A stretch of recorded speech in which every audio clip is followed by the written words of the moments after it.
I think people don't, normally the way that regulations work is very slow. It's very slow indeed. So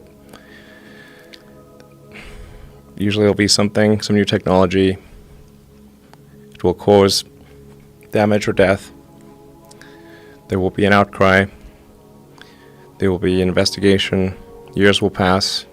There will be some sort of insight committee. There will be rulemaking. Then there will be oversight, eventually regulations. This all takes many years. This is the normal course of things. If you look at, say, automotive regulations, how long did it take for seatbelts to be implemented, to be required?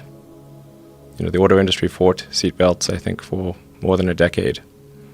Successfully fought any regulations on seatbelts, even though the numbers were extremely obvious. If you had a seatbelt on, you would be far less likely to die or be seriously injured. It was unequivocal. And the industry fought this for years, successfully. Eventually, after many, many people died, regulators insisted on seatbelts.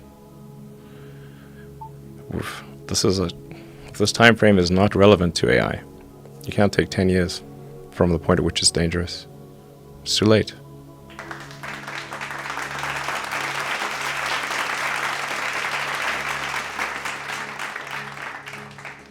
Memories of the pandemic of 1918 loom over the current global battle against the coronavirus. And though it's too soon to say how comparable the current outbreak will be, there are lessons to be learned from that earlier time. The outbreak is growing. More deaths, more cases as thousands of Americans begin to self-quarantine.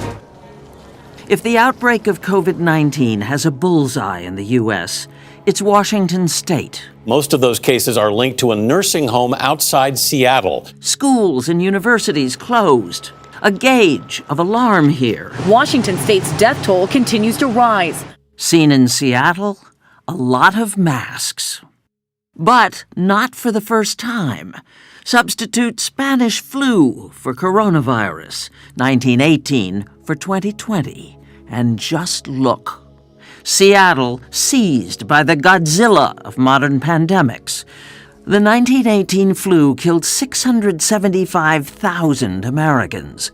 50 to 100 million people died worldwide.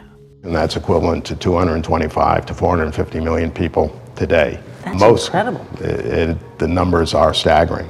John Barry wrote a history of the 1918 flu. He is on the adjunct faculty of Tulane University. There was a mild spring wave that was hit or miss. It came back in the fall with more than a vengeance.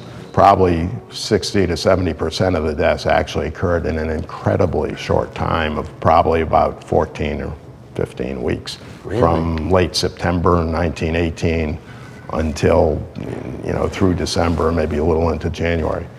In that time, during the final months of World War I, more soldiers died of the flu than were killed on the battlefield during 4 years of fighting. As opposed to the coronavirus, the most vulnerable were in their 20s. The most horrific symptoms really were you could bleed not only from your nose and mouth, but from your eyes and ears. People were turning so dark blue from lack of oxygen. In the book, I quote one doctor writing a colleague saying that he could not tell white soldiers from African American soldiers. It was called the Spanish flu, but that was only because Spain, which was not at war, allowed the press to report on it openly, unlike here. The first serious outbreak in the United States began at Camp Funston, now Fort Riley in Kansas. As infected soldiers from across the country made their way to the trenches in France, the virus spread. But the nation wasn't told. A year earlier, President Woodrow Wilson had rammed through Congress the Sedition Act, making it a crime to say or publish anything negative that would affect the war effort. Wilson created what was called the Committee for Public Information.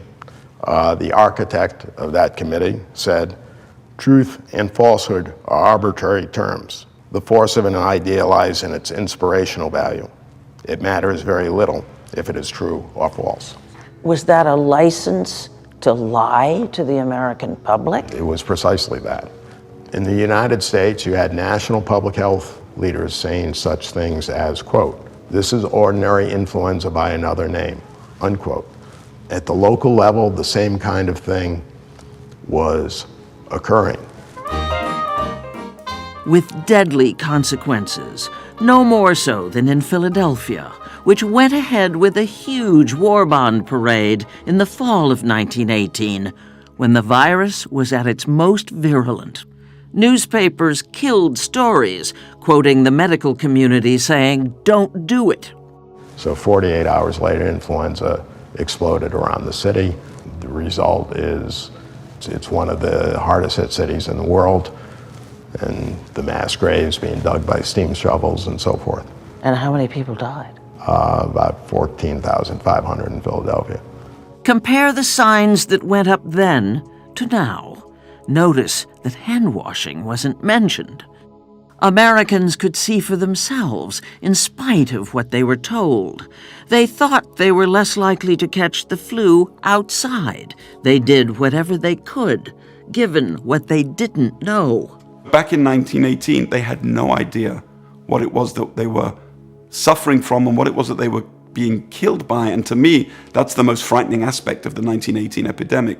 Dr. Jeremy Brown is Director of Emergency Care Research at the National Institutes of Health, but spoke to us in a personal capacity. Viruses would not be discovered for another 15 or 20 years. That's very different to today. We know what it is that is causing the disease.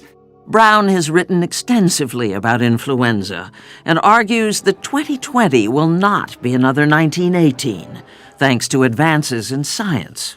Back in 1918, the basic treatments that were offered were enemas, whiskey, and bloodletting. Hospitals as we know them today were quite different. There were no intensive care doctors who really understand how to treat the very sickest patients.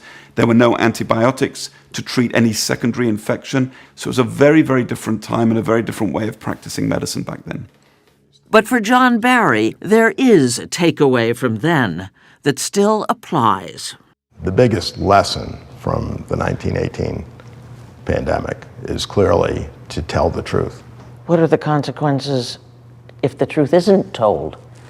I think more people will die, yeah. Clearly that was the case in 1918. People can deal with the truth. It's the unknown that's much scarier.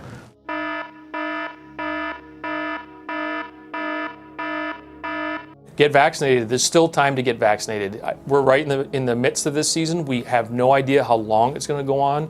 We actually don't even know if it's going to get worse. And so getting vaccinated now still has great value. The people who are at most at risk for complications, including ended up in the hospital or dying from influenza, are very young, so babies, 6 months, or younger, and on the very old end of the spectrum. In addition, people who are immunocompromised, so people, for instance, getting cancer therapy or have an organ transplant, are also at very high risk for complications. I know at the beginning of the school year, and usually coming back from Thanksgiving, we know that they often are carrying, children and university students are carrying viruses. And we know here in Seattle, based on the Seattle flu study, that a lot of influenza outbreaks happen in Seattle, starting in the university or in other school settings, among other places. So it is really important for students across the board to be vaccinated against all infectious diseases, but specifically flu. So we're right now in the thick of the flu season. Here at Harborview, we're seeing anywhere from 5 to 10 cases of influenza in our clinics and in our emergency room pretty much every day. As challenging it is, it's really important to take care of yourself and try to stay home and do the same thing for your kids if they're not feeling well. So washing hands, staying home when you're sick, and if you do need to go see a doctor or show up in a clinic, either you or your child, call ahead, let them know that you're coming so they can be prepared. Pretty much every other season we see a big increase in influenza A, and then towards the end we see a little increase in influenza B, and usually that signals the end of the season. But this year, the season is all influenza B. What we're learning is that influenza B, which we used to think about as sort of being like a little sibling to influenza A, maybe not as dangerous, is probably just as dangerous as influenza A. Influenza can kill you. It can kill healthy adults. We know it can kill children, as it has done in King County and in Pierce County. And it obviously can make a lot of other people very, very sick. The major complication that we associate with influenza is infection of the lungs.